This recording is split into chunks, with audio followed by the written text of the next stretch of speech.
Hello friend, welcome to Samriddhi classes. Friends, आज की इस वीडियो हम लोग समझेंगे प्रोटॉन पंप इनहिबिटर। इससे पहले हम लोगों ने दो वीडियो में कवर कर लिया है कि अल्सर क्या होते हैं, क्या अग्रेसिव एजेंट्स क्या होते हैं, डिफेंसिव क्या होते हैं। ठीक है, क्लासिफिकेशन हम लोगों ने कवर कर लिया है।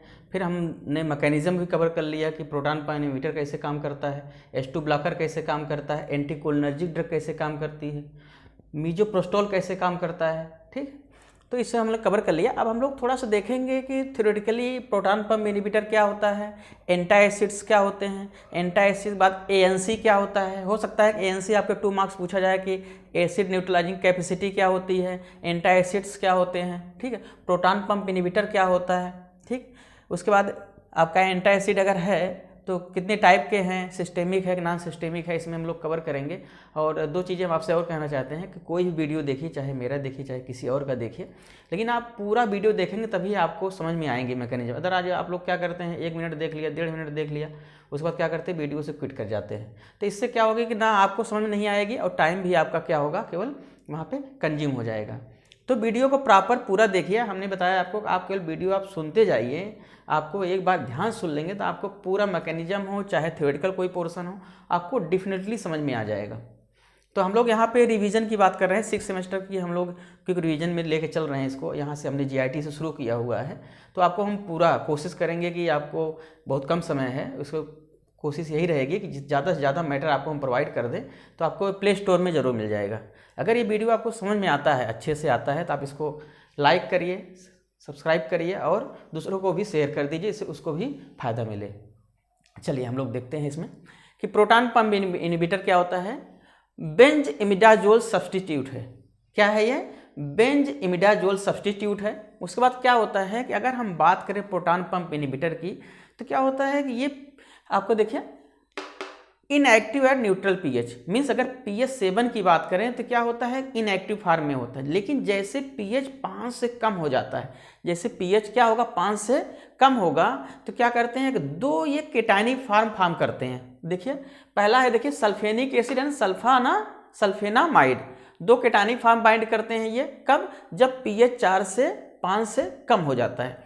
अब अगर अल्सर की बात आती है कि जब अल्सर कंडीशन होता है, उस कंडीशन में क्या होता है कि उस कंडीशन में आपका pH जो होता है वो क्या होता है, 5 से कम होगा, तभी तो अल्सर होगा, क्योंकि क्या है, एसिडिक मीडियम होगा।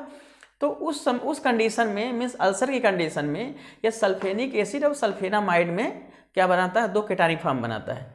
अब ये 2 केटायनिक फार्म क्या करते हैं कि जो हाइड्रोजन पोटेशियम ATPase पंप कल हमने आपको बताया था लास्ट वीडियो में, उसके SH ग्रुप से बाइंड कर जाते हैं, कोवैलेंटली बाइंड कर जाते हैं। जब ये कोवैलेंटली बाइंड कर जाते हैं तो वहाँ क्या करते हैं आपका कि वहाँ पे हाइड्रोक्लोरिक एसिड के फार्मेशन को इनहिबिट कर देंगे।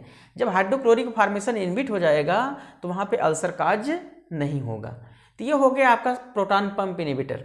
अब हम बात करते हैं यूजेस की। तो इसका यूज होता है पेप्टिक अल्सर में है, GERD में है, जोलिंजर एल्सन सिंड्रोम में है। ठीक है, अब इसके बाद कहता है ओमेप्राजोल। क्या देखिए, it is S enantiomer of the omeprazole. ये एस इनेंशियोमर है किसका, ओमेप्राजोल का है। ठीक है, अब हम बात करते हैं दूसरी ड्रग की, वो है आपकी anticholinergic drug. Anticholinergic drug muscarinic receptor पर बाइंड करेगी, और जैसे मस्करनिक रिसेप्टर बाइंड करती है, गैस्ट्रिक वॉल्यूम को कम कर देगी। देखिए, decrease volume of gastric juice without increasing pH। इसमें क्या होगा कि आपको मालूम है कि अगर एसिटाइलकोलिन होगा तो क्या करेगा, सिक्रीशन को बढ़ा देगा। हम लोग यहाँ एंटीकोलिनर्जिक दे रहे हैं तो वॉल्यूम को कम कर देगा, लेकिन यहाँ पे pH को बढ़ने नहीं देगा, यहाँ pH इंक्रीज नहीं होगा। अब है प्रोस्टाग्लैंडिन एनालॉग। प्रोस्टाग्लैंडिन एनालॉग में क्या है, PGE2 and PGI2 produced in gastric mucosa. देखिए PGE2 एंड PGI2 क्या होता है, गैस्ट्रिक म्यूकोसा में क्या होगा, यहाँ से प्रोड्यूस होगा। ये क्या करता है, गैस्ट्रिक एसिड सिक्रीशन को कम कर देगा। पहला चीज देखिए, गैस्ट्रिक एसिड सिक्रीशन कम कर देगा। दूसरा क्या करता है, बाइकार्बोनेट के सिक्रीशन को बढ़ा देता है। हमने कल आपको बताया था कि यहाँ क्या होता है, बाइकार्बोनेट आपका क्या है, प्रोटेक्टिव है, डिफेंसिव एजेंट काम करता है। तो यहाँ पे सिक्रीशन को कम कर दे रहा है और प्रमोटिंग बाइकार्बोनेट सिक्रीशन। अब बात करते हैं एंटी एसिड की। तो एंटासिड क्या है, ये आप ये समझिए कि अब हम लोग एसिडिक मीडियम बात कर रहे हैं जब अल्सर होता है, तो हम यहाँ पे बेसिक मीडियम देंगे उसको प्रोवाइड कर न्यूट्रलाइज करने के लिए। तो हम लेते हैं एंटासिड। तो एंटासिड पहली लाइन आप लिखिए, these are basic substance which neutralize the gastric acid and raise the pH of the gastric content. Means क्या है कि ये एक बेसिक सब्सटेंस है। जैसे हम लोग एंटासिड लेते हैं, क्या करता है, गैस्ट्रिक जो जूस है, जो गैस्ट्रिक वॉल्यूम है, उसको क्या करता है, उसको न्यूट्रलाइज कर देता है। जैसे न्यूट्रलाइज करेगा तो पीएच क्या हो जाएगा, आपका बढ़ जाएगा। क्योंकि आपको ये पता है कि अगर ये pH 7 है, इधर जाएंगे तो बेसिक होगा और इधर आएंगे तो एसिडिक होगा। तो देखिए यहाँ पे 4 और 5 pH की बात करते हैं।